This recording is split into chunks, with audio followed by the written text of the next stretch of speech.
Hello and welcome to How to Learn a Language. Yeah, the name kind of says it all.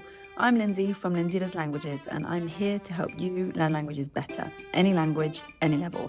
On this podcast, you'll get jargon-free linguistics insights to level up your fluency, practical mindset tips to tackle those inevitable learning wobbles, personal language diaries where I share my own progress and honest experiences, and an exclusive peek behind the scenes of language life. My coaching program that helps people speak fearlessly and intuitively by taking control of your learning without pressure or one-size-fits-all cookie-cutter methods. If you're ready to break free from perfectionism and finally start speaking the language you want, you're in the right place. Want to get started right away? Head to lindsaydoeslanguages.com/free video for your on-demand video training. All right, let's dive in. We're talking about my bare minimum language routine because, spoiler alert, it is zero. So I want to talk about why that is and why it's actually really, really helpful for me to get more done when that's in place. So something you might have heard me talk about quite a bit is this idea of 3-tier goals, right? Where rather than just set a goal and say, okay, every day I want to do one session on drops, let's say. Rather than set that as the goal, you also set a buffer and set a stretch goal. So for that very simple example of every day do one session on drops, it might be that the buffer goal is every other day, right? It might be that the stretch goal is twice a day I do a session on drops. And so the purpose of this is that we're not overstretching ourselves all the time, because then we're just going to fling back like an elastic band and it's not going to be fun. And we're not underestimating ourselves and setting ourselves too little of a goal all the time, because, then we're not going to make enough progress that we want to make. So this 3-tier goal system is really, really helpful. And what's interesting is sometimes my buffer goal needs to be 0. So this matters because I need to tell my brain that 0 one day is not, okay, that's the end. It's over forever. That language is gone. That was just a flash in the pan. It's done. If my buffer is 0, then I know, okay, today it's 0. I still hit my buffer of nothing, but I know that's not the end of the world. So I know that tomorrow I can go back to my default goal in the middle, my thing that I'm usually aiming for, right? So it's just a different way of using this same structure of these 3-tier goals to think slightly differently about what the buffer might need to look like. However, obviously, this doesn't mean that typically I do nothing, right? 0, 0, 0, buffer, buffer, buffer. No, of course not. Here's what it usually looks like for me right now with my language learning. So right now, I'm trying to improve my Chinese, and I've got a really decent routine going at the minute. So I've been staying in one place for a few weeks. It's been really helpful with routine, of course. So here's what it looks like right now, and then what it's going to look like soon when my buffer goes back to 0. So right now, I've been in one place in Thailand for a few weeks, and soon that's going to end. I'll be moving again, traveling again, and, things will be a little bit different. So here, it's obviously very easy to have a more consistent routine. But once you're moving and traveling, there's an early bus that throws everything out one day. So that's when I need my buffer to be 0, because it's like, well, I was on a 7-hour bus today, so I'm not going to be too hard on myself for not getting any language in, But right now, let me give you a sort of comparison. So at the minute then, where I'm stable in one place with a routine, my morning alarm goes off, and that triggers a little automation on my phone to open my notes app.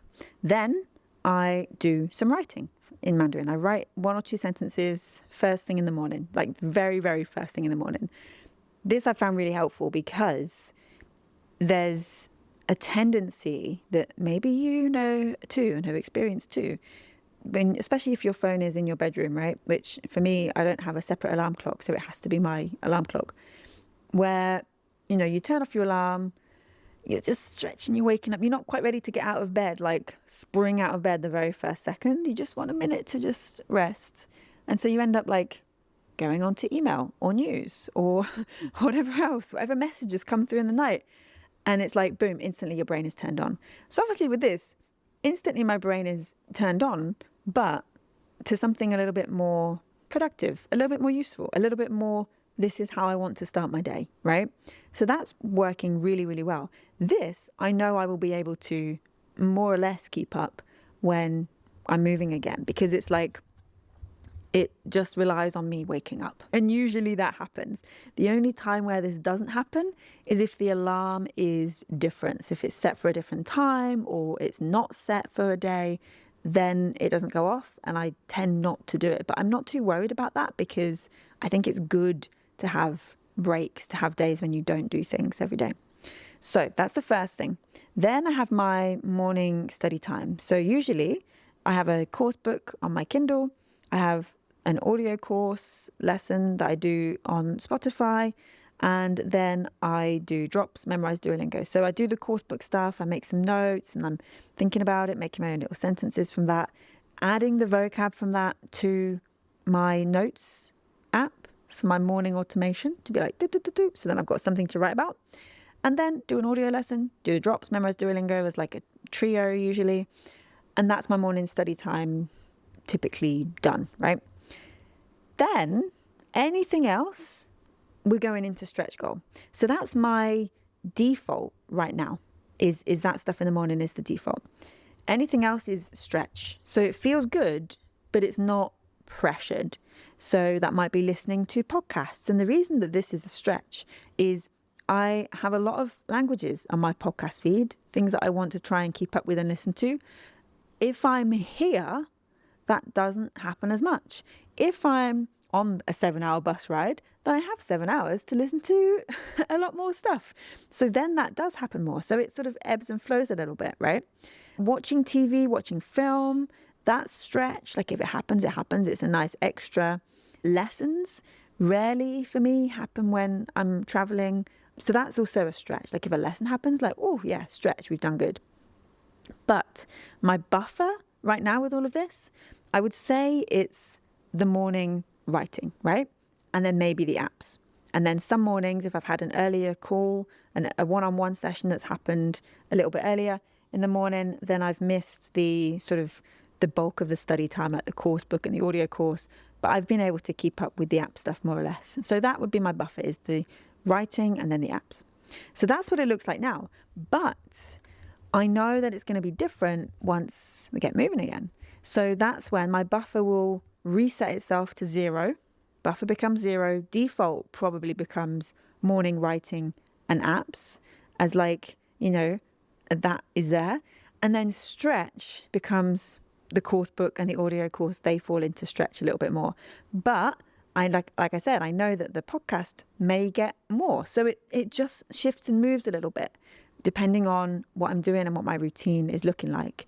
But having 0 as an option for the bare minimum on a daily basis is so helpful to just keep going and to not think, well, it's a 0 today, that's it, it's over, right? So I just wanted to share this with you because I feel like, you know, a lot of us, we have this tendency to feel that we have to show up every single day and it has to be a bare minimum of something that looks really quite reasonable, but actually the bare minimum can be a lot less than that.